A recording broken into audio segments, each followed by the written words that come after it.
Bonjour. Oui. On est à une deuxième vidéo en une semaine de temps, c'est incroyable. On va peut-être instaurer une régularité sur la chaîne. Je crois que j'ai jamais publié une vidéo, enfin deux vidéos aussi proches, à part peut-être quand il y avait le confinement, où je faisais des petites vidéos une fois par jour.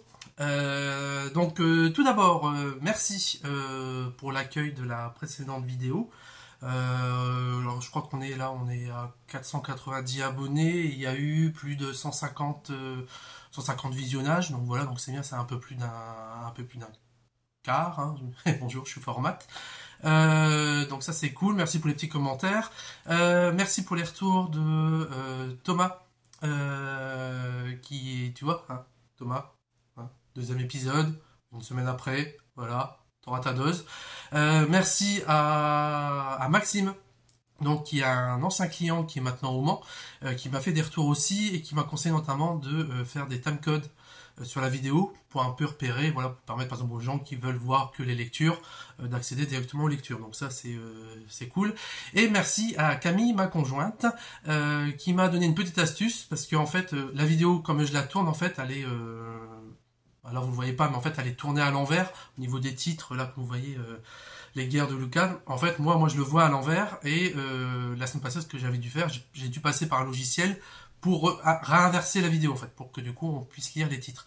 Et en fait elle m'a donné une astuce directement qui fait qu'en fait dès que la vidéo sera tournée, directement ça va automatiquement se remettre dans l'ordre qu'il faut. Donc voilà, j'ai pu passer par un petit logiciel, c'est pratique. Merci Nounou, je t'aime. Voilà, ça c'est le petit côté faux cul.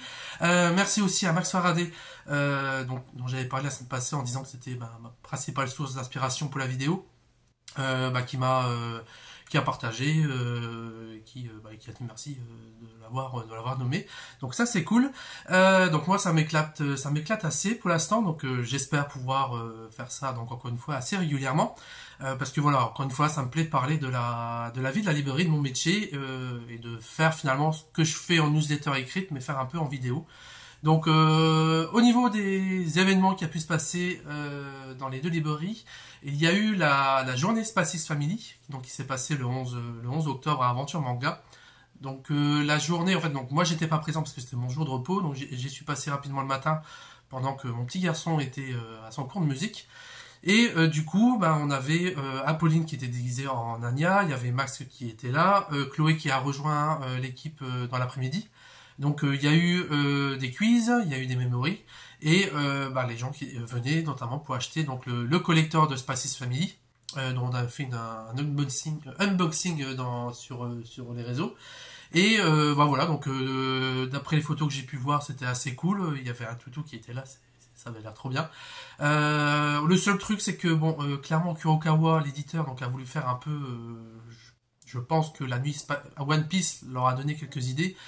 Le problème, je pense, ce qu'il faudrait qu'ils modifient s'ils refont une édition l'année prochaine, c'est clairement dire que ça doit se passer sur un créneau horaire. Parce que là, au tout début, on parlait d'une nuit, après c'était un après-midi, une journée, enfin on savait plus trop. Et là, ça s'est passé sur la journée.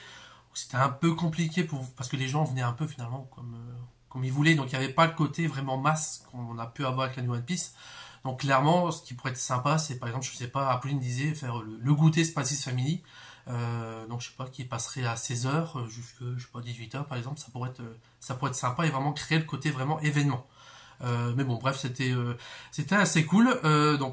Merci à ceux qui étaient là, qui ont participé aux activités. Au niveau des prochains événements qu'on va faire, Chloé va organiser une chasse aux fantômes, donc pour Halloween, donc le 31 octobre. Je serai pas là non plus, je serai en congé, mais je viendrai avec mon petit garçon pour y participer. Donc là, c'est comme l'année passée. L'idée, c'est en fait vous faire découvrir des bouquins à travers la librairie et de répondre à certaines questions et à la fin d'obtenir des petits tampons afin d'obtenir un petit cadeau à la fin. Spoiler, des petits bonbons. Voilà, on les a déjà, on résiste fortement à les manger. C'est compliqué, mais bon, on résiste. Là, la petite nouveauté cette année, donc il y a différentes. On va un peu. Chloé est en train de voir pour modifier un peu les règles pour vraiment faire en sorte que les gens ne se contente pas, pardon, de trouver les bouquins, mais que il y a vraiment un côté un petit peu lecture pour vraiment un peu faire découvrir le bouquin et pas seulement la couverture. Et aussi, ça va se passer donc du coup à Aventure BD, à Aventure Manga et aussi à la Mare au Diable. Donc un petit partenariat donc qui va être cool. Donc voilà, donc Chloé et Charlotte, donc Charlotte qui est une des libraires de la Mare au Diable, sont en train de voir pour faire une vitrine commune par rapport au petit fantôme. Donc ça va être très chouette. Donc j'en reparlerai, je pense, notamment sur les réseaux, pour vous tenir un peu au courant de l'avancée du projet. Sinon, qu'est-ce qui s'est passé cette semaine? Alors, ce qui était assez rigolo, c'est que après j'ai tourné la première vidéo, donc j'ai ouvert la boutique samedi dernier.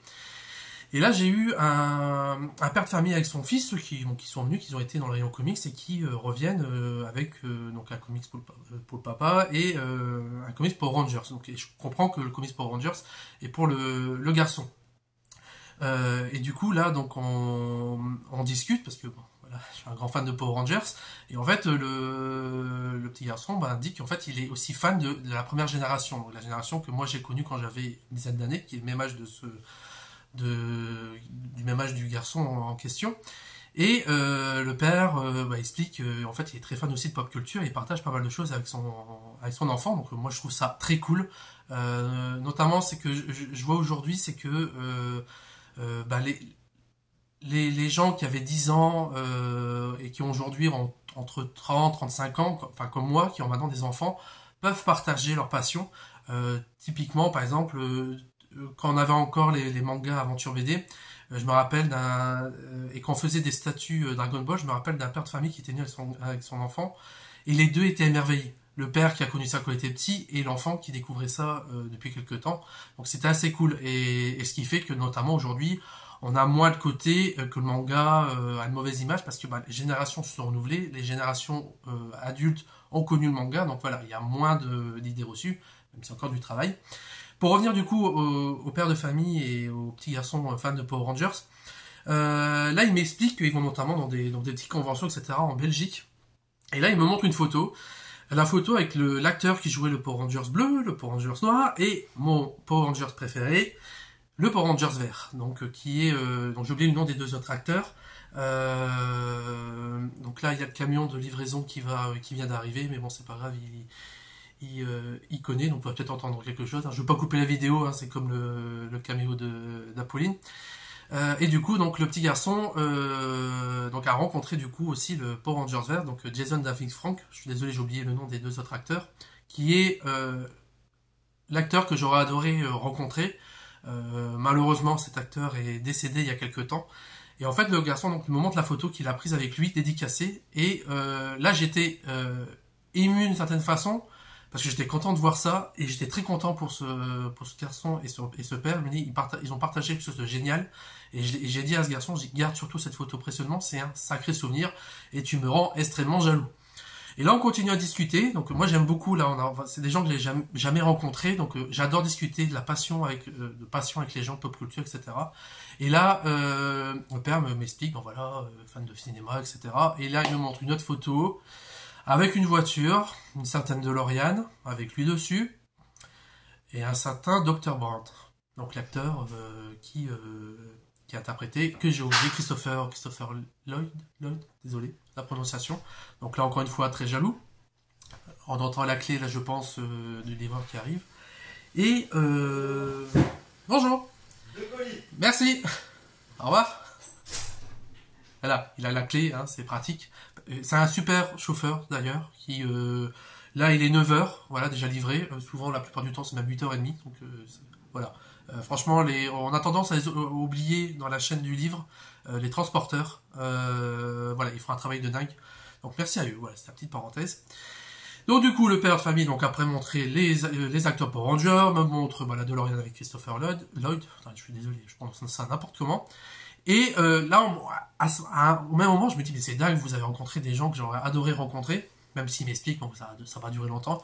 Et en fait, à un moment, je pense à me dire, il manquerait plus qu'il ait rencontré Richard Dean Anderson, donc qui est l'acteur qui a notamment interprété Mike Giver, mais qui surtout pour moi a interprété le général O'Neill dans la série Star Trek TG1. Au moment où je m'apprête à dire ça, il me sort la photo avec Richard Dean Anderson. Donc voilà, donc officiellement, ce père et ce fils, je les adore, et en même temps, je les envie fortement. Voilà, donc c'est très cool. Alors ça, c'est juste pour vous expliquer que, voilà, la librairie, voilà, c'est un commerce, évidemment, hein, le but, c'est aussi de gagner de l'argent, mais aussi, moi, j'adore, c'est voir rencontrer la passion des gens. C'est la grande différence par rapport à Internet. Nous, on a un site Internet, c'est très bien, on a des commandes, mais voilà, on a ce lien physique en boutique et on peut faire des découvertes, des gens qui vous montrent ce qu'ils vivent. Moi, clairement, voir ce père de famille avec son garçon de 10 ans partager autant, bah, ça m'a fait quelque chose et je me dis, j'ai quelque part hâte que Elliot soit en âge de découvrir la série Spider-Man des années 90, Batman, Gremlins, etc. pour lui partager également ce genre de choses. Par rapport au garçon qui disait Power Rangers, le début de la conversation, en fait, c'était notamment pour le prévenir. Comme il avait 10 ans, il fallait faire attention parce que la série Power Rangers publiée par Vestron était pas forcément la plus adaptée pour son âge, dans le sens où ceux qui font la série Power Rangers ont conscience qu'elle va être lue par ceux qui ont connu ça quand ils étaient petits, mais qui sont adultes aujourd'hui. Donc c'est, entre guillemets, un peu plus mature. Il n'y a rien de bien grave. Mais voilà, je dis, bon, on sait jamais, j'ai préféré prévenir. Mais le père et le garçon avaient tout à fait conscience. Donc ça, c'est très bien. Et c'est quelque chose que moi, je tiens absolument à faire dans mon métier depuis que je l'exerce, c'est de prévenir. Parce qu'on n'est jamais trop prudent. Notamment au niveau des lectures. Et j'ai eu le coup, du coup, dans la journée aussi. J'avais eu quelques jours auparavant une dame qui était venue, qui était marraine d'un enfant, qui en fait voulait acheter de la bande dessinée américaine, mais je crois qu'il avait, enfin je crois que son neveu donc avait 10 ans, mais en fait elle se disait qu'il y avait un truc qui allait pas, elle a trouvé que c'était peut-être un peu trop juste pour lui, ce que je lui ai confirmé. Elle a préféré prendre une carte cadeau, elle me disait, elle m'a remercié de l'avoir prévenu, etc. Mais comme elle savait pas trop et elle savait quand même que l'enfant avait déjà lu des choses qui lui paraissaient elle, pas forcément adaptées, elle a préféré prendre une carte cadeau et pas prendre du coup les titres, par exemple notamment Spider-Man qui existe pour la jeunesse parce qu'elle avait peur que son neveu pense que c'est pour les bébés. Du coup, la mère et l'enfant sont venus plus tard, donc avec le bon cadeau, donc je leur ai expliqué. La mère du coup était un peu étonnée parce que elle se disait, bon, il en a lu, il a vu les films, tout ça, ça l'a pas, ça l'étonnait que je lui dise qu'à tel point, il faut aller faire attention au niveau des comics. Et comme autre lecture, c'était pas parce que c'était des super-héros que c'était forcément pour pour les petits. Enfin, disons, moi j'estime que la plupart des comics, je parle par exemple de Marvel, je pense que vers 12-13 ans, on peut déjà en lire déjà une bonne partie. Mais que voilà, 10 ans, faut quand même faire encore attention. Donc du coup, je l'ai expliqué. Et je lui ai montré donc du coup la gamme qui existe chez Panini, donc qui sont des formats franco-belges, enfin plus grand format, qui sont pour moi plus adaptés. Donc au départ, le garçon était un peu hésitant parce qu'il avait l'habitude de lire, il avait lu d'autres choses avant, mais on sentait qu'il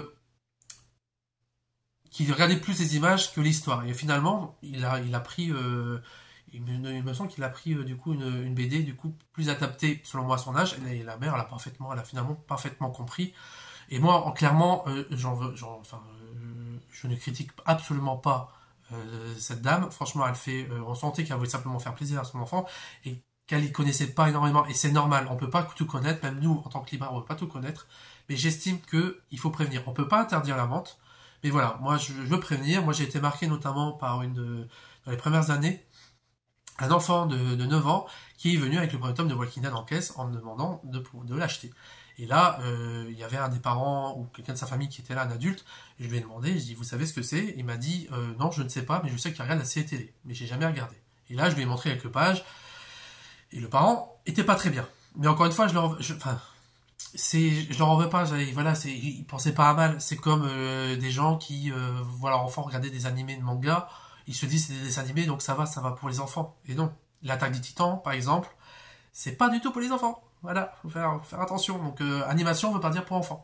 Donc voilà, moi j'estime qu'en tant que libraire, il faut faire attention. Alors peut-être que je fais parfois peut-être trop attention. Et encore une fois, je précise aussi, un enfant n'en est pas un autre. Un enfant de 10 ans, c'est pas parce qu'il a 10 ans qu'il va être dès qu'il va voir quelque chose un peu plus adulte, va forcément être apeuré ou quelque chose. Il a pas le même recul que nous. Moi par exemple, j'ai 35 ans, je déteste les histoires d'horreur. Je connais des ados, tout ça. Enfin, eux, ça leur fait rien du tout. Donc voilà, donc c'est toujours pour dire que que pour moi c'est important de prévenir. Et puis voilà, et puis on discute, et puis ça permet de faire connaître un peu ce qui existe donc du coup dans le biais de la BD. La BD n'est pas que pour les enfants, c'est pas que pour les adultes, c'est pas que pour les garçons. Enfin bref, voilà, ça permet de montrer un peu la richesse. Au niveau du métier de libraire, je voulais, on est déjà à 15 minutes, parler de Pile à lire, donc qui est une chaîne faite par une consoeur, donc Jeanne, qui est la cousine de Chloé, que je salue, qui travaille à la librairie Combo. Qui est une chouette librairie, allez-y, c'est trop bien. Qui en fait a relancé sa chaîne YouTube après 2 ans, si je me trompe pas. Elle s'est notamment, désolé, je parle un peu du nez, j'hésite à renifler parce que c'est pas très agréable. Elle a refait une vidéo où elle s'est notamment finie pendant une quinzaine de jours dans son boulot, dans ses lectures. Et en fait, elle explique notamment dans son travail, en fait, la pression qu'elle se met, notamment pendant la rentrée littéraire, où il y a énormément de choses qui sortent, et du coup, on n'arrive pas à tout lire, et du coup, elle se met un peu une pression pour se dire, il faut absolument que je lise les gros enjeux, etc., absolument, pour les conseiller, etc. Et au final, là, elle s'est retrouvée avec un blocage de lecture pendant un temps, qu'elle a finalement retrouvé, en se mettant moins la pression. Et moi, je voulais dire, notamment à Jeanne, et à tous ceux qui peuvent ressentir ça, effectivement, faut relâcher la pression. Alors, je sais que c'est facile à dire, comme le dit Jeanne, elle a finalement réussi à dégager cette pression, mais c'est pas évident. Moi, je l'ai eu pendant les premières années. Donc, l'année prochaine, ça fera 10 ans que je suis libraire. Je l'ai eu pendant les premières années, notamment parce que j'avais à un moment la pression d'avoir peut-être pris la place d'autres clients qui avaient plus d'expérience en termes de connaissances BD, et qui peut-être auraient su que Christophe Embauché aurait peut-être voulu être à ma place. Et du coup, moi, je me disais, je suis peut-être pas à la hauteur, donc ça me donnait une pression. Bon, il y avait le côté, je commençais le boulot, je voulais être à la hauteur, et je voulais lire énormément pour conseiller un maximum. Sauf qu'à un moment, je me suis bien rendu compte que on tombe forcément à un moment sur un client qui va vous demander le bouquin parmi, voilà, vous avez votre rayon de nouveauté, il va vous demander un bouquin, votre avis en question, et c'est le bouquin que vous n'avez pas lu. Alors vous avez lu les 15 autour, mais c'est ce bouquin-là qui veut. Et en fait, au bout d'un moment, je me suis dit, ça sert à rien de se mettre autant à la pression, parce que de toute façon, je peux pas tout lire. Il y a 5000 nouveautés qui sortent en bande dessinée par an. C'est pas possible. Là, on a beau être 5, on peut pas tout lire. Et en fait, progressivement, je me suis mis simplement à lire ce qui m'attire, et ce que j'aime. Ce qui est pour moi pas mal une chose. Il y a des choses que j'aime, comme le comics. Mais par exemple, de base, le manga, c'est pas ce que j'aime le plus, mais voilà, il y a quand même des couvertures, des résumés qui m'intéressent. Donc voilà, donc j'ai préféré partir là-dessus. Et puis, au fur et à mesure, je me suis retiré cette pression, et ça fait un bien fou. Voilà, donc c'est pas grave, amis libraires, c'est pas grave si on ne lit pas tout. Au final, il faut aussi savoir que les gens viennent, enfin ça tous les libraires le savent, viennent aussi dans notre librairie parce que voilà, ils aiment nos personnalités, ils aiment nos goûts, etc. Ils se doutent bien, je pense la plupart, qu'on n'a pas tout lu. Même au contraire, quand on conseille des choses, régulièrement j'ai la remarque, je dis, mais vous lisez tout, alors que non. J'ai la petite astuce, c'est qu'on conseille des choses qu'on a lues. Mais c'est plus facile, voilà. Donc voilà, voilà, je voulais parler de ça par rapport à Pile à lire, et donc par rapport à Jeanne. Donc je suis content qu'elle ait repris les vidéos, surtout suivez sa chaîne, donc je pense que je mettrai un lien. Sinon, de quoi je voulais parler, ouais, au niveau par rapport, pour revenir un peu vite fait aussi sur Jeanne, mais ça va me permettre de faire un point sur autre chose, c'est que aussi nous, ce qu'on a remarqué, c'est que il y a aussi l'importance des coups de cœur. Donc c'est pas, pour moi, au final, c'est ce que je pense, c'est pas l'important est pas de lire 36 000 choses par semaine. Moi, ça m'arrive de rien lire dans la semaine, c'est pas grave. Et parfois, je lis une dizaine de bouquins, 15, 5, voilà, c'est très variable. Et en fait, c'est nous, au fur et à mesure, beaucoup de gens ne viennent finalement au bout d'un moment, avant de regarder les nouveautés, vont venir surtout pour les coups de cœur. Et les coups de cœur qui peuvent être là depuis un certain temps. Et en fait, on a un espace à Aventure BD qui est situé à côté de leur entrée. Et on a beaucoup de clients qui, la première chose qu'ils font, vont voir cet espace coup de cœur. Et en fait, ces coups de cœur, quand même, sont importants. Ça permet, voilà, de mettre des petits repères dans le flux de nouveautés et de dire, tiens, là, faut faire attention. Et après, nous, ça peut nous permettre aussi d'enchaîner sur des nouveautés qui viennent de paraître, sur un bouquin voilà qu'on a aimé, et on revient sur, attendez, si vous avez aimé ça, vous avez pris ça en coup de cœur, il y a ça qui vient de sortir. On le fait pas systématiquement, mais c'est que de temps en temps, ça peut enclencher la conversation, et c'est toujours sympa. En parlant de lecture, on va parler, du coup, finir un peu la vidéo là-dessus, je pense, parce que voilà, on est déjà à 20 minutes. Je voulais revenir sur Berserker, on va dire ça comme ça, le tome 2. La semaine passée, je disais qu'il avait du mal à démarrer, en fait, en reprenant un peu les ventes, parce que je pensais qu'il était sorti depuis enfin, qui était un peu plus ancien. Finalement, ça va, au niveau des ventes, je crois qu'on a vendu, je sais plus, je crois 20, 25 assez rapidement. Là, on est, je crois, un peu plus d'une dizaine. Donc au final, ça va, c'est pas autant que le premier au niveau de la même période, mais ça va, ça reste correct, surtout compte tenu du manque de... Il n'y a pas eu autant de com que pour le premier. Donc voilà, ça reste correct, même si c'est beaucoup, enfin c'est quand même moins. Ce qu'il faut aussi savoir, c'est que le tome 2 est cool, mais c'est vrai que ça fait vraiment tome de transition. On sent qu'ils mettent en place les dernières choses pour le dernier tome, qui je crois que va sortir l'année prochaine. Donc pour rappel, Berserker, c'est... En gros, vous prenez Conan, vous prenez Highlander, vous mélangez les deux, et vous suivez un gars qui est immortel, qui en a marre, qui veut mourir, mais il n'y a pas moyen, et en fait, il décide d'être avec le gouvernement, enfin, je sais plus quelle société un peu obscure qui l'étudie, et en fait, en contrepartie, en l'étudiant, qui va leur permettre, ils veulent créer, ils veulent connaître son secret, et du coup, lui espère qu'en découvrant, en l'étudiant, qu'il trouve le moyen aussi de le tuer. Donc voilà, donc c'est assez cool. Je suis très curieux de voir ça en live, parce que normalement, Keanu Reeves doit en faire un film, donc à voir ce que ça va donner. Autre bouquin que j'attendais aussi, c'était l'adaptation des Piliers de la Terre en BD. Alors moi, j'ai jamais lu le roman, j'avais vu la mini-série. Je l'ai revu il y a quelques temps, qui était assez cool. Donc les Piliers de la Terre, en gros, on suit des constructeurs de cathédrales. Et en fait, autour de ça, on a tous des enjeux politiques. Parce que voilà, il y a des gens qui ne veulent pas que cette cathédrale soit construite. Enfin, il y a tout, voilà. C'est un peu côté un peu Game of Thrones, sans le côté fantastique, et vraiment autour du côté cathédrale. Donc cet aspect-là, l'aspect avec le personnage, le constructeur, qui vous parle de ça, c'est assez... Il y a un côté un peu... Enfin, c'est l'architecture, mais on est ébloui en fait, parce qu'il raconte, on sent sa passion, et qui est bien retranscrit dans la bande dessinée. Et du coup, après, tous les enjeux un peu politiques, trahison, etc., qui sont aussi très très sympas. Il y a aussi un aspect aussi religieux dedans, mais ils sont pas tendres, hein, les moines là-dedans, ils sont pas tendres du tout. Voilà, donc l'adaptation est très très sympa. Il a été dessiné par Steven Dupré, donc qui est notamment le dessinateur sur les bandes dessinées Kaamelott. Donc je trouve que ça va à merveille.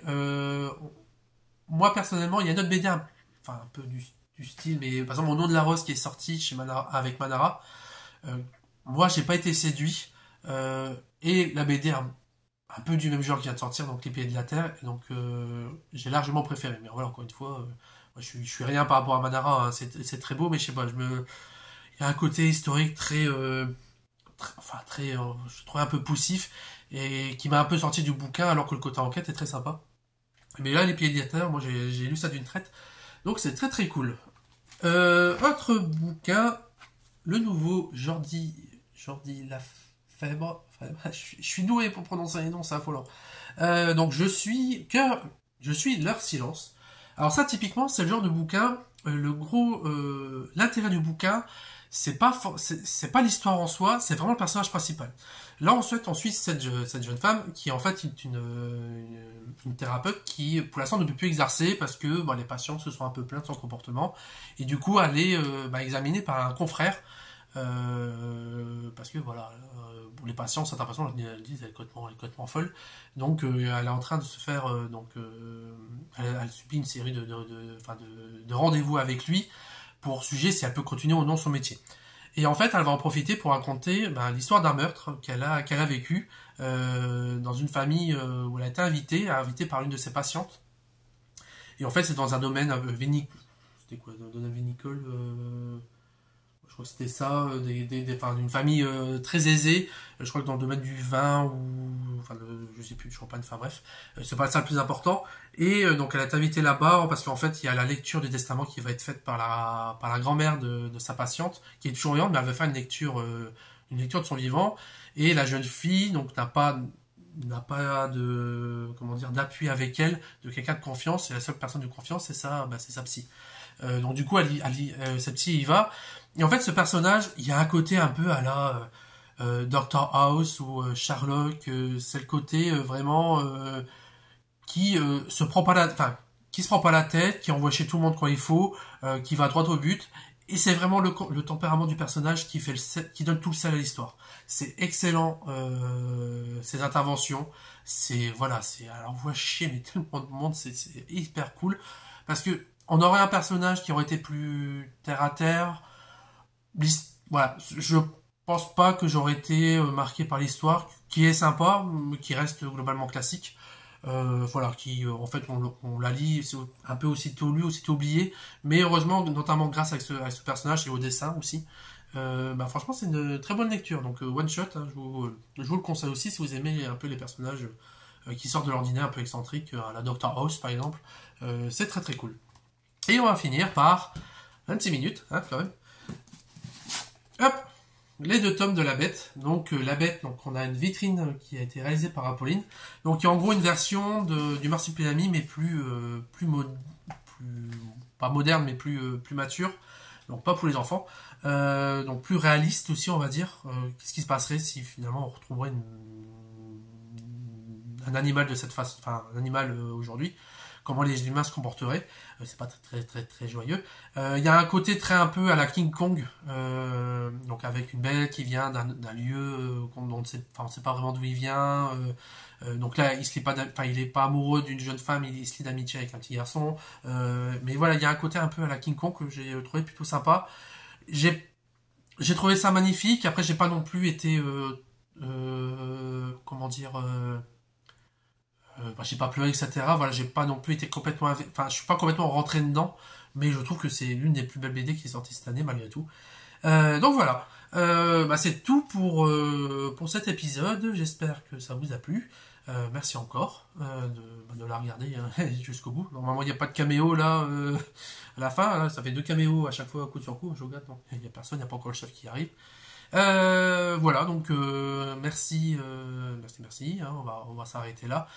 Et petit mot rapide aussi, j'ai oublié d'en parler, c'est de la X-Force Family, qui est un groupe de cosplayers du coin, qui a notamment réalisé un petit trailer sur la présentation de leur équipe, donc qui est très fun. En fait, on y avait participé, on avait prêté, ils avaient tourné devant la façade de la boutique, donc avec leur Spider-Man. Donc je vous mettrai le lien, vous pourrez voir du coup la façade de la boutique, et franchement ils ont rendu Dunkerque très très cool et digne d'un film de super-héros, donc c'est très sympa. Et ils vont faire aussi un spectacle au Cursal de Dunkerque, donc n'hésitez pas à vous taper X-Force Family si vous êtes dans le coin, et vous allez pouvoir prendre vos places.